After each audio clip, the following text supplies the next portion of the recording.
Hi guys, welcome to Book Time. My name is Julia.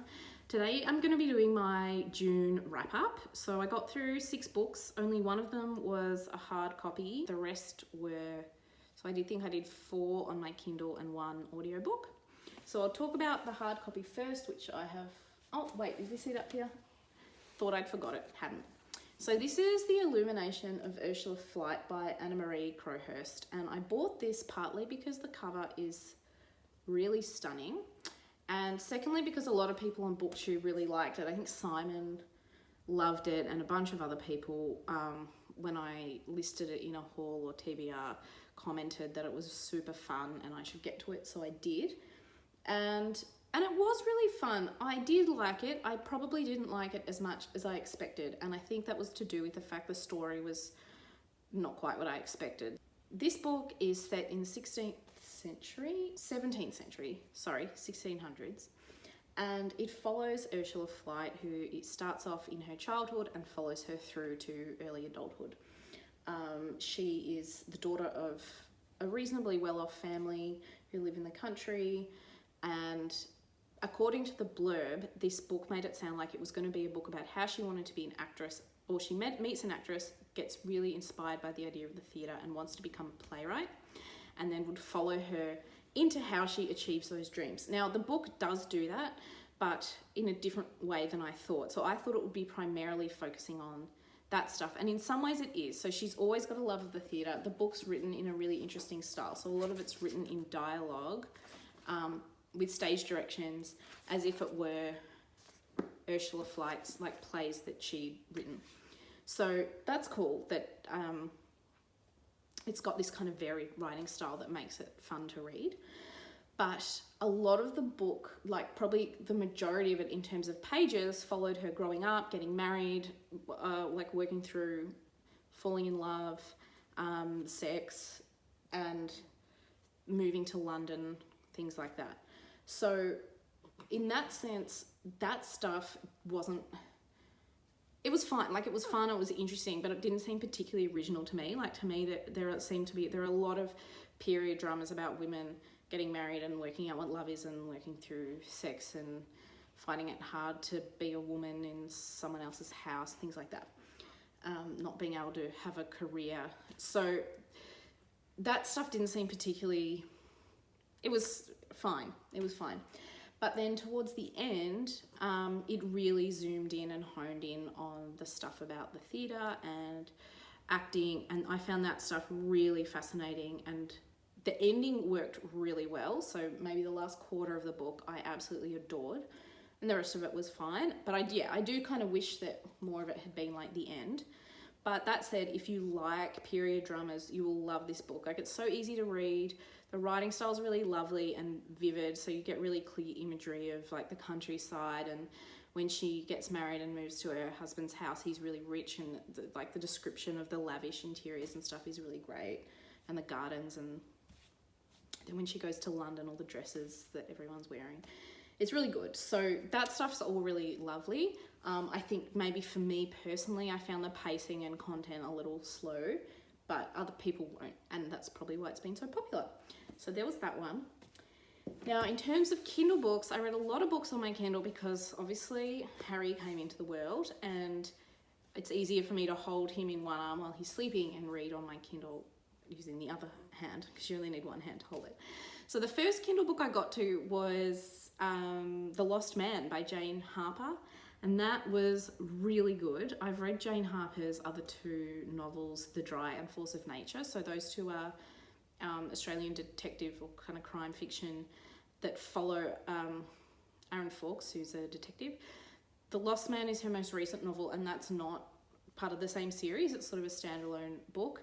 It's still a mystery, kind of crime mystery, set in the Australian outback, and it follows, so basically a guy is found dead on a cattle station in the middle of the outback, and it kind of just follows his family. It's told from the dead man's brother's perspective, and it kind of just follows the family dynamics, different perspectives, and works through what happened to a reveal at the end. Now, it sounds kind of like a typical crime story or thriller, and it is in a lot of ways, but this really, really effectively also worked through ideas around toxic masculinity, rape and consent, family violence, but in a really, like, yeah, it was really well done. And for the first, I didn't know that that's what it was going to be about when I went into it. And for a while I was like, this book is all about dudes. Like, why hasn't Jane Harper written more female characters into this? But there are good female characters. And about halfway through, once I actually got what was happening, I was like, oh, this is actually like a really strong critique of a lot of kind of, well, cultural sort of ideals around masculinity that are very toxic. So yeah, it was really, really good. I highly recommend it. And in terms of the mystery and the reveal, that was all really well done too. I didn't know, like, I couldn't predict it. So that was good. And just her description, like, she's obviously done so much research into cattle farming and the outback and that really isolated life on a cattle station where you might not talk to anyone for 2 months. Like, she's just done such a good job researching it, and it feels really real. So that one I recommend. The next one I read was another kind of mystery thrillerish type book by an Australian writer called Sue Hurley, and that was 8 Lives. That's a new release. And I really liked this one too. So this one followed, it's a bit more complicated to describe. So it sort of follows this Vietnamese refugee who grows up and becomes a doctor in Australia. And he's really smart and a really good doctor, and he develops this fancy drug that is, I can't remember the details because it's quite technical, but basically he develops this fancy drug that can fix a whole lot of things. Anyway, this guy dies, and the circumstances of his death are mysterious. And so the book is told from a bunch of different people's perspectives, so first-person perspectives of a bunch of people who knew this guy or came into contact with this guy in some capacity. And again, it just like builds all these different perspectives to work through. So by the end, it's like working through the reveal of like why, how, motivations behind how this guy died.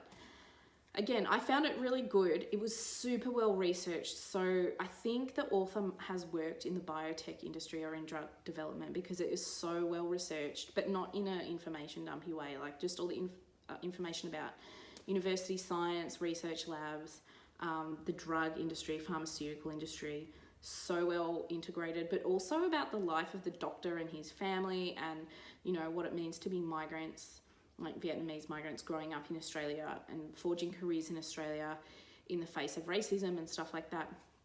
It was just, I felt like it was done really well and really well researched. Some of the reveal I found good, but it felt like there were so many layers of reveal that it got a bit like, not absurd, but it just went a bit too wild, got a bit too wild. And I was like, it probably could have been just as meaningful with fewer like dramatic things in the end. But I still enjoyed it. And it was a great fast-paced read, but not too fast-paced. Like, I found something I really, really respect about this writer is even though she wrote from, like, had a whole lot of characters narrating chapters from different perspectives, their voices were really distinct, and I find that often authors aren't good at differentiating between the voices of different characters, but she did really well. So that was a thumbs up from me. The next one I read was Lena Dunham's biography, autobiography, I can't even remember what it's called, All That I've Learned or something. Not That Kind of Girl. And that was fine. I had it on my Kindle already. I read half of it when it came out, I don't know, back in the day, 5 years ago, 7 years ago, and just hadn't finished it. So I reread it from the start. She's a great writer. It was easy to read, but it did feel kind of like I'd missed the moment. It definitely felt of its time and dated. Like, she's changed so much since then. I don't think she would write that book now. And even just the way a lot of the language is used seemed a bit like, sometimes it felt a little bit ableist. Not that I think she's ableist, but just the way that language was used socially back then probably wouldn't be accepted now, and I don't think she would use language in the same way now occasionally. And yeah, it just felt like a book she'd written in her 20s, but maybe I'd read it a bit too late, and it was one of those books that probably would have been better read at the time it was published. The last book I read on my Kindle was another crime novel. It was Resurrection Bay by Emma Vizkick. I'm not sure how you pronounce it. I'm sorry, Emma, if I've got that wrong. Melbourne-based writer and publisher. It's come out through Echo Publishing, which is an independent press, quite a small one, but a good one. And this was cool too. This was followed a detective called Caleb Zelich, not sure how you pronounce it again, and his I think they're sort of like private investigators, and his partner Frankie, she is an ex-cop, and they are investigating like a series of robberies at some warehouses, but then it becomes more intense, and like one of their friends and colleagues gets killed. So it was quite good. Like I guess with this one, I found the characterization to be the strongest element of it. So the detective, his work partner, but also his like relationship life partner, ex-wife, they were all very well characterized, and the relationships were drawn really convincingly, and there was a lot of tension and drama within those relationships that emerged as a result of this crime and the way it affected everyone's lives. Whereas the actual crime and mystery, I suppose, once you found the reveal, it was not particularly complicated, which is fine.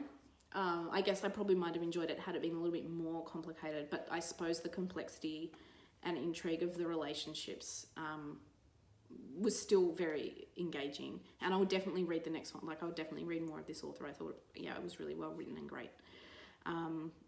So yeah, they're the digital books I read. The last one I got through was the audio book of a series of unfortunate events. The first one, The Bad Beginning, I think it's called, from Lemony Snicket, which I thought was fine. Like, it's interesting. As I was listening to it, I was like, I know the point of this is that it's super macabre and all this horrible stuff happens to the kids, and that's why it's called a series of unfortunate events. But I was finding it, like, some stuff was pretty bad, like when the baby gets tied up and hung from the outside of a tower with a gag on her. I was like, whoa, that's pretty intense. But since I finished it, I'm like, oh no, that was really fun. It was actually like a really fun book to listen to in the car. Because even though it was pretty dark in a Roald Dahl kind of sense, who is another author that I liked a lot more as a child than as an adult, I can appreciate it. And from what I hear, the Lemony Snicket series does get more complicated and kind of metafictional as stuff goes on. So I think I'll keep reading it just because it's kind of fun and not that taxing. So they're the books I got through this month. Please let me know what you've read or if you have read any of those. All right, guys, thanks for watching. Bye.